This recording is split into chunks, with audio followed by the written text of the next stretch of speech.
नमस्कार, बहुत स्वागत है आपका। आप देख रहे हैं मॉर्निंग ब्रेकिंग न्यूज। मैं हूं आपके साथ ऋतु ज्ञानवानी। सबसे पहले बात निवाड़ी की, जहां पर विसर्जन के दौरान 2 युवक डूब गए। एक युवक को बचा लिया गया तो दूसरा लापता है। लापता युवक की तलाश लगातार जारी है।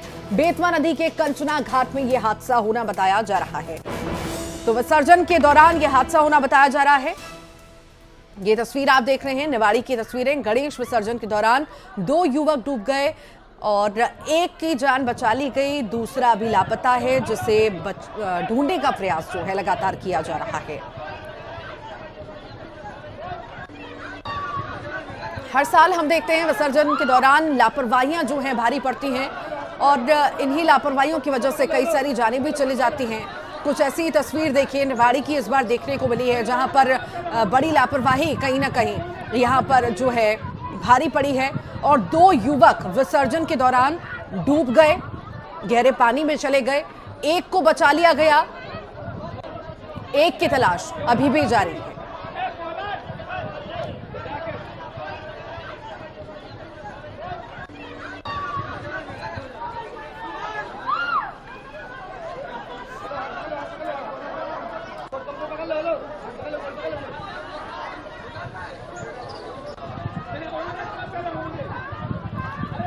विसर्जन के दौरान ये हादसा होना बताया जा रहा है। ये तस्वीरें इस वक्त आप देख रहे हैं।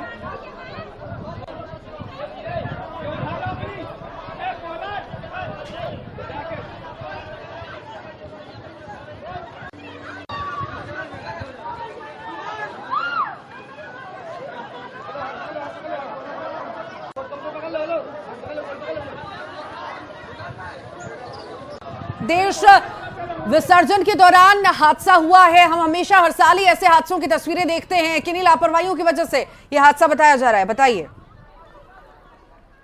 पूरी घटना है, ये कल शाम 6 बजे की घटना है। दतिया के भिटारी गांव से लगभग 25 लोग यहाँ गणेश विसर्जन करने आए थे। चूंकि क्या है, जो बेतवा नदी है इसमें जो बहाव है वो काफी तेज होता है और जो बाहरी लोग होते हैं उनको ये अंदाजा नहीं होता कि पानी का बहाव तेज है और कहाँ पे गहराई है, कहाँ पे गहराई नहीं है।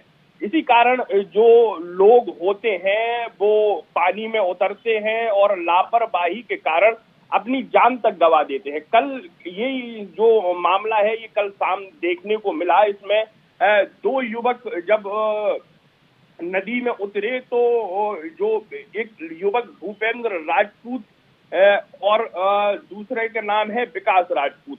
भूपेंद्र राजपूत को तो किसी तरह से एसडीआरएफ की टीम है उसने रेस्क्यू करके निकाल लिया, लेकिन जो विकास राजपूत है वो उसको नहीं बचाया जा सका। वो नदी में डूब गया। फिर घंटों मशक्कत के बाद उसकी जो बॉडी थी उसको निकाला गया।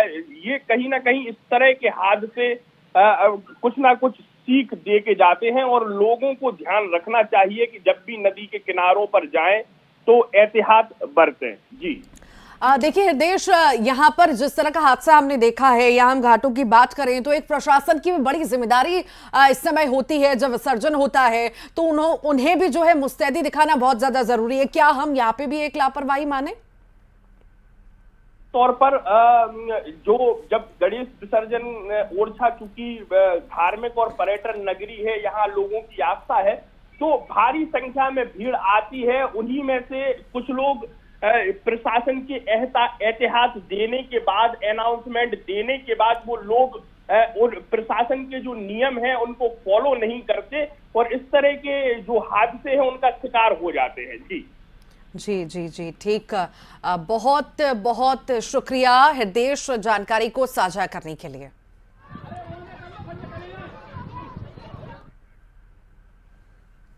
चलिए आगे बढ़ते हैं और खंडवा से बड़ी खबर की बात कर लेते हैं। खंडवा के इंडस्ट्रियल एरिया में भीषण आग देखने को मिली। जानकी ऑयल मिल में भीषण आग लग गई। दमकल ने फिलहाल आग पर काबू पा लिया है। तो ये अल सुबह की घटना है। बताएं आपको कि अल सुबह ये घटना घटित हुई। आग लग गई इंडस्ट्रियल एरिया में और देखते ही देखते आग ने विकराल रूप ले लिया। तस्वीरें आपको दिखाते हैं, देखिए कितना विकराल रूप लिया था। ये तस्वीरों से समझा जा सकता है, धुएं के गुबार से समझा जा सकता है कि कितनी ये भीषण आग थी। फिलहाल राहत की बात यह है कि कड़ी मशक्कत के बाद, कई घंटों की मशक्कत के बाद आग पर काबू पा लिया गया।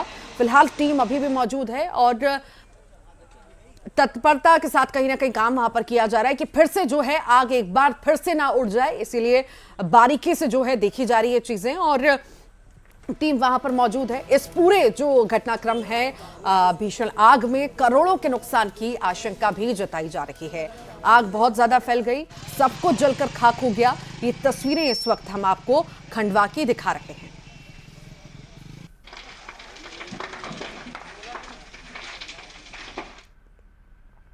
बलरामपुर से बड़ी खबर की बात कर लेते हैं। झाड़ियों में नवजात बच्ची मिली है। कोटसरी के जंगल के झाड़ियों में नवजात बच्ची मिली। बच्ची का रेस्क्यू कर लिया गया है। फिलहाल जिला अस्पताल में भर्ती कराया गया है। पुलिस बच्ची के परिजनों की तलाश में जुटी है।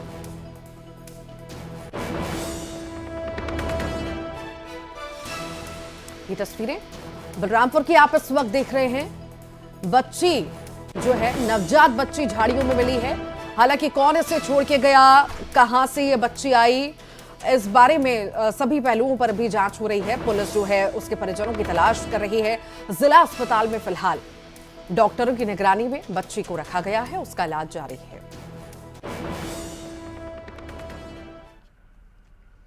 और चलिए अब बात करते हैं दतिया की, जहां कुछ युवकों की बर्बरता का वीडियो सामने आया। वीडियो आपको दिखाते हैं किस तरह दो युवक एक युवक को अर्धनग्न कर करके बेल्ट से पीट रहे हैं। युवकों की बर्बरता यहीं पर नहीं रुकी, उन्होंने युवक के गले में पट्टा बांधा और कुत्तों की तरह भौंकने के लिए कहा। साथ ही उसको गला काटने की धमकी दी। वीडियो जब वायरल हुआ तो पुलिस हरकत में आई, दोनों युवकों को हिरासत में लिया, पूछताछ की। पुलिस ने बताया कि पीड़ित युवक हत्या के एक मामले में गवाह है। जब उसने गवाही बदलने में आनाकानी की तो दोनों युवकों ने पीड़ित को बुरी तरह से पीटा।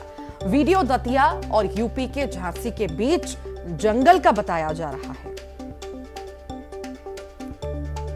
सोशल मीडिया पे एक वीडियो वायरल होने की जानकारी प्राप्त हुई थी, जिसमें दो व्यक्ति अर्धनग्न करके एक लड़के के साथ में मारपीट कर रहे थे। आरोपियों की पहचान की गई तो एक आनंद यादव निवासी ग्राम सिमरा थाना रक्षा झांसी का है, दूसरा ऋषभ दांगी है। दोनों को हिरासत में लेकर पूछताछ की गई। खरगोन जिले के गोगावा थाने के रोडिया के पास निजी यात्री बस का अब नदी में गिरते हुए वीडियो सामने आया है, जिसमें आपको दिखाते हैं कि किस तरह से तेज रफ्तार का एक कहर देखने को मिला है।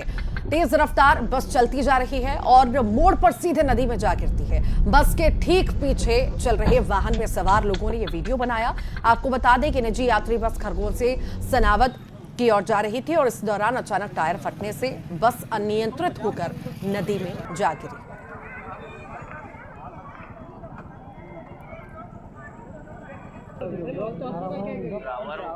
ड्राइवर काय मालूम, ड्राइवर बेहोश थे, वो काय ले जाए रहा। उज्जैन रेप कांड के आरोपी को पुलिस ने गिरफ्तार कर लिया है। पुलिस की गिरफ्त से भागने के दौरान आरोपी घायल भी हो गया। आपको यह भी बता दें कि उज्जैन में 12 साल की बच्ची के साथ दरिंदगी हुई थी, जिसके बाद पुलिस आरोपी की तलाश कर रही थी। तो वहीं महाकाल थाने के टीआई ने पीड़ित बच्ची को गोद लेने की बात कही, बच्ची की पढ़ाई लिखाई का खर्चा उठाने की बात भी कही।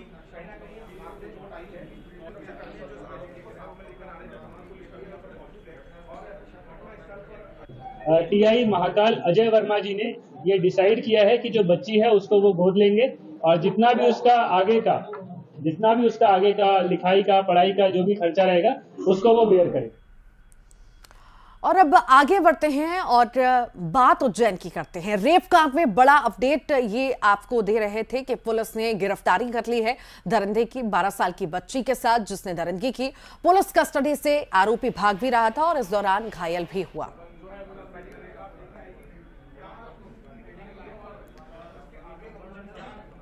मुरैना की इस वक्त आपको तस्वीरें दिखा रहे हैं, जहां पुराने विवाद को लेकर दो पक्षों में ताबड़तोड़ फायरिंग हुई। दोनों पक्षों में एक एक व्यक्ति को गोली लगी। घटना में कई राउंड गोली चलने की खबर है और इस घटना में धीरज को कंधे और मनोज के पैर में गोली लगने की खबर है। दोनों गंभीर रूप से घायल हैं। घायलों को उपचार के लिए जिला अस्पताल में भर्ती भी कराया गया है।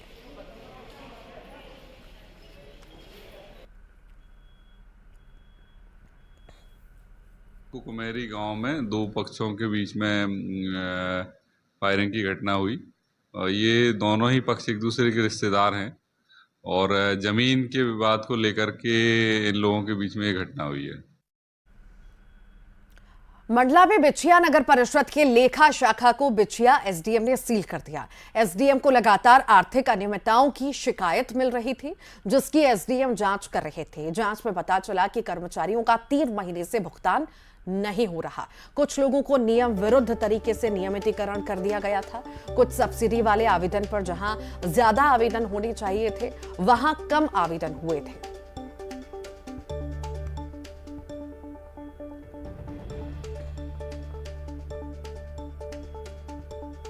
द्वारा कुछ आर्थिक अनियमितताओं की शिकायत उनको हुई थी। उस सिलसिले में वो जांच कर रही थी और जांच के सिलसिले में उन्होंने 2-3 बार वहाँ के संबंधित कर्मचारियों को रिकॉर्ड समेत बुलाया था।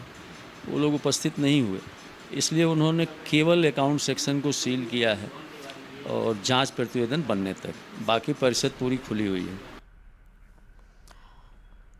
अपना इस्तीफा मंजूर करवाने के लिए लगातार आंदोलित डिप्टी कलेक्टर निशा बांगरे ने अब एक कदम उठाया। निशा बांगरे ने आमला विधानसभा से भोपाल के मुख्यमंत्री निवास तक पदयात्रा शुरू की। निशा बांगरे मुख्यमंत्री के गृह ग्राम जैत से होते हुए भोपाल पहुंचेंगी और 9 अक्टूबर से सीएम हाउस के सामने आमरण अनशन शुरू करेंगी। निशा की पदयात्रा से एक दिन पहले ही मध्य प्रदेश उच्च न्यायालय ने एक महत्वपूर्ण आदेश भी दिया, जिसमें कहा गया कि निशा बांगरे के खिलाफ जारी सभी जांच 10 दिन में पूरी कर रिपोर्ट कोर्ट में पेश की जाए।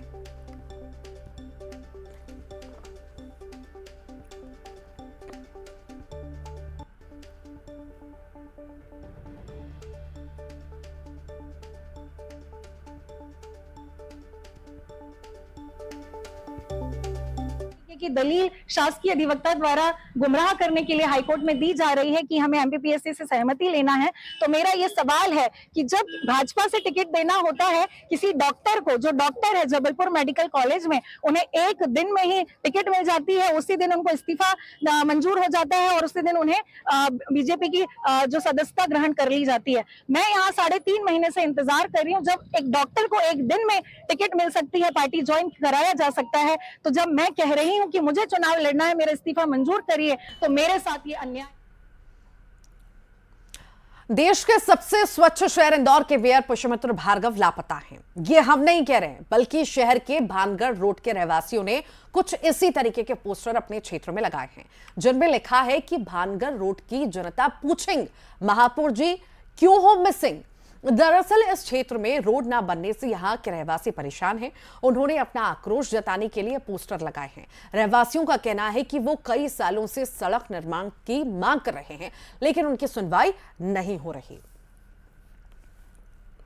फिलहाल इस वक्त मैं भानगढ़ रोड पर मौजूद हूं और एक तस्वीर आपको दिखाना चाहूंगा कि यहाँ की जनता नारेबाजी कर रही है और यहाँ जो लोग मौजूद हैं उनके हाथ में एक पोस्टर है, भानगढ़ रोड की जनता पूछिंग, महापौर जी क्यों है मिसिंग। इनसे पूछ लेते हैं कि आपके हाथ में एक पोस्टर है, महापौर जी मिसिंग, क्या जरूरत पड़ गई ये पोस्टर लेके घूमने की? क्योंकि फीता में और मिठाई में ही व्यस्त हैं। हर जगह रोड में पूरी जनता परेशान है। हर जगह पूरे इंदौर में हर जगह रोड है। भानगढ़ रोड की हालत देखो आप, हर जगह कितने ही एक्सीडेंट होते हैं। तो भानगढ़ की जनता पूछ रही है कि महापौर जी क्यों है मिसिंग। महापौर जी लापता है? बिल्कुल लापता है। 2 साल से ये रोड 1.5 किलोमीटर की रोड है और आप विडम्बना देखिए कि एशिया का सबसे बड़ा सीवरेज प्लांट इस रोड पर है, जिसके लिए जापान की टीम आती है। उसके लिए हमारे केंद्रीय मंत्री धर्मेंद्र प्रधान साहब विजिट कराने लाते हैं और इस रोड की हालत देखिए आप, रोड है ही नहीं, गड्ढे ही गड्ढे हैं। लगातार हादसे हो रहे हैं, लगातार यहाँ पर सड़क हादसे में लोगों की जान जा रही है, लेकिन यहाँ पर इनकी सुध लेने वाला आखिर कोई क्यों नहीं है। वीडियो जर्नलिस्ट जगलत साथ मितेश गुप्ता, न्यूज़ 18 इंदौर। रायपुर दौरे पर आए केंद्रीय गृह मंत्री अमित शाह और बीजेपी के राष्ट्रीय अध्यक्ष ने पार्टी के आला नेताओं के साथ चुनाव पर मंथन किया। 6 घंटे चली इस मैराथन बैठक में दोनों केंद्रीय नेताओं ने प्रदेश के नेताओं से चुनावी तैयारी पर चर्चा की। इस दौरान पीएम मोदी के बिलासपुर दौरे पर भी मंथन हुआ, तो वहीं प्रत्याशियों की दूसरी सूची पर भी चर्चा हुई। बैठक के बाद प्रदेश बीजेपी अध्यक्ष अरुण साफ ने कहा, कैंडिडेट की दूसरी लिस्ट बहुत जल्द आएगी।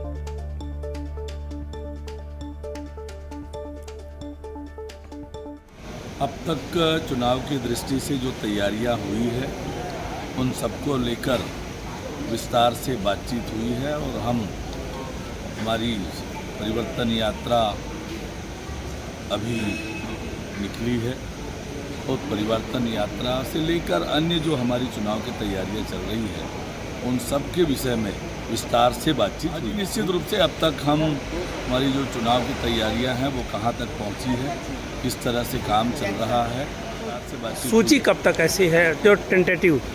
सूची बहुत जल्दी आएगी। अभी 30 तारीख को बिलासपुर में दोनों यात्राओं का संगम और समापन सभा 30 सितंबर को बिलासपुर में होना है और उसके बाद 3 अक्टूबर को जगदलपुर में देश के प्रधानमंत्री माननीय नरेंद्र मोदी जी की आम सभा होनी है। इन सब की तैयारियां और योजना रचना को लेकर बातचीत हुई है।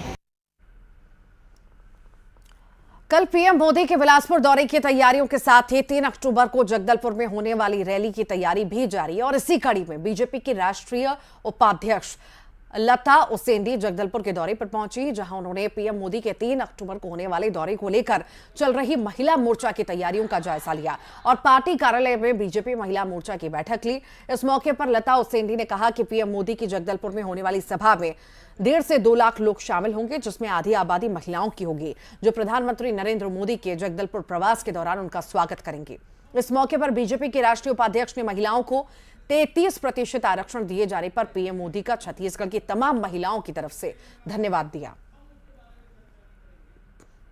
देखिए, महिला मोर्चा की तरफ से हम पारंपरिक वेशभूषा है और अधिक से अधिक महिलाएं इस कार्यक्रम में उपस्थित हो, मोदी जी को धन्यवाद दें और मोदी जी आधी आबादी को जिस तरह से मोदी जी के आने के बाद जो ताकत मिली है उसका महिलाओं की संख्या जो उपस्थित होंगी हमारी वहाँ पे, निश्चित तौर पे बहनें जो हैं काफ़ी उत्साहित हैं और खुश हैं और सारे अलग अलग तरीके से हम मोदी जी का स्वागत कर रहे हैं। संभाग से कितने महिलाएं? देखिए, जो भीड़ की का आकलन, हम संख्या का आकलन जो कर रहे हैं वो 1.5 से 2 लाख लोगों के 2 लाख लगभग लोग यहाँ पे उपस्थित होंगे। उसमें आधी आबादी, आधी संख्या महिलाओं की होगी। आइए स्वच्छता पखवाड़े में 1 अक्टूबर को एकजुट होकर 1 घंटे के लिए सुबह 10 बजे श्रमदान कर पूज्य महात्मा गांधी जी को स्वच्छ भारत की स्वच्छांजलि दें। स्वच्छता कार्यक्रम की अधिक जानकारी के लिए स्वच्छता ही सेवा.com पर जाएं। 1 घंटे के लिए सुबह 10 बजे श्रमदान कर पूज्य महात्मा गांधी जी को स्वच्छता भारत की स्वच्छांजलि दें। स्वच्छता कार्यक्रम की अधिक जानकारी के लिए स्वच्छता ही सेवा.com पर आप जा सकते हैं। स्वच्छता पखवाड़े में 1 अक्टूबर को एकजुट होकर 1 घंटे के लिए सुबह 10 बजे श्रमदान कर पूज्य महात्मा गांधी जी को स्वच्छ भारत की स्वच्छांजलि दें। स्वच्छता कार्यक्रम की अधिक जानकारी के लिए स्वच्छता ही सेवा.com पर जाएं। और इसी के साथ ही फिलहाल के लिए बुलेटिन में इतना ही।